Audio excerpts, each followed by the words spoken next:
y'all know Steve Jobs passed away a couple days ago, or last Wednesday or sometime, and I know I'm pretty much late on this. I've been busy with work. I got a new job, and so I just been busy, you know.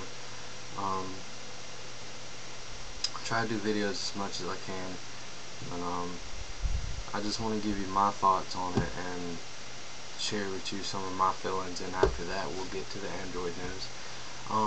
Even though most of my viewers are Android fans and they really don't like Apple, I don't really like Apple.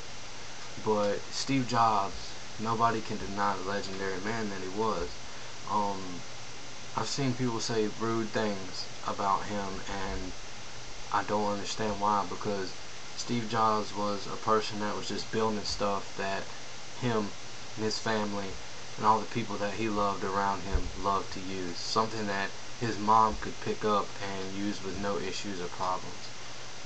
And essentially he did that. I mean, you know, not saying Mac's better than Windows, but they took it and they put a sexier UI on it, and voila, Macs are becoming popular. Took the iPhone, you know, they put a good UI on it. They made it friendly for the everyday user, which is what we get down to in mobile operating systems. Is the bottom line is simplicity. How easy is it to use? Am I going to be able to buy this from my mom? Because not 90% of the consumer market is not geeks. 90% of the consumer markets are everyday people who just want a phone to get them going and do what they have to do. He had a view that, you know, anybody could pick up a phone and use it with ease, you know, no confusion.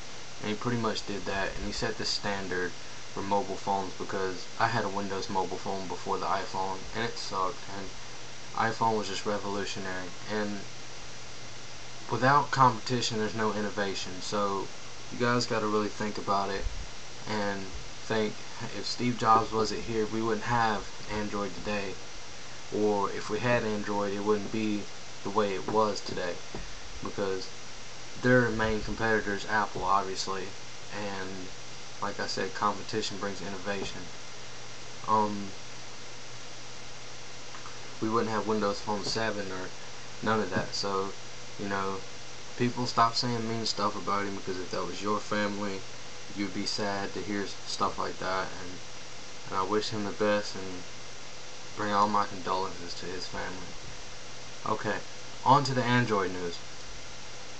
Android's got a lot of stuff going. Samsung and Google was going to present the first ice cream sandwich phone, which was supposed to be the Nexus Prime, with I think it's a 1.2 dual core processor, 4.6 inch HD display, 5 megapixel 1080p HD camera, just all these beautiful specs, a very vivid curved display, Super AMOLED Plus HD, and you know, and they delayed it because of Steve Jobs' death, but it is going to be rescheduled, and that'll be the first ice cream sandwich phone to get on the market.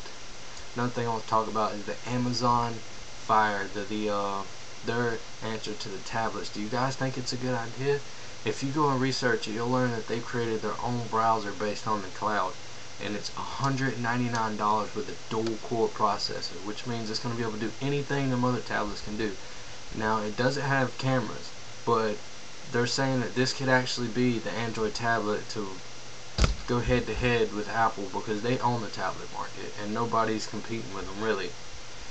And it's really nice tablet. I looked at it, like, I've been wanting to get one. Another thing is, as far as all the patent lawsuits go, Google is trying to protect Samsung. They've put in, you know, they filed to the court claims that Apple, if they stop the sales, they're going to be stopping innovation and all this other stuff, so Google's trying to support that.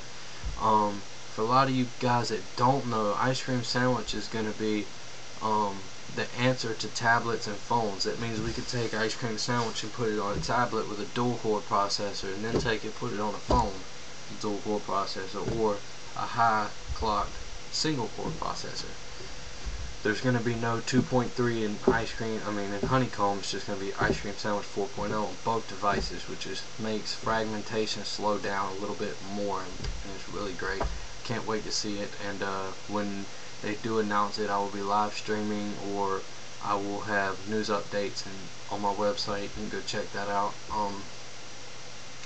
But anyways, this is Mega Android. This has been my news for today, and if you like these kind of videos, please thumbs up so I know you like them, so I keep doing them. And yeah, subscribe. There's a couple cool websites you can visit in your free time: prepaidandroids.net, prepaidandroids.org, Playful Droids Wiki. You just type in Playful Droids Wiki, it'll pop up. And go over to them websites and apply for not apply for membership, but register for a member.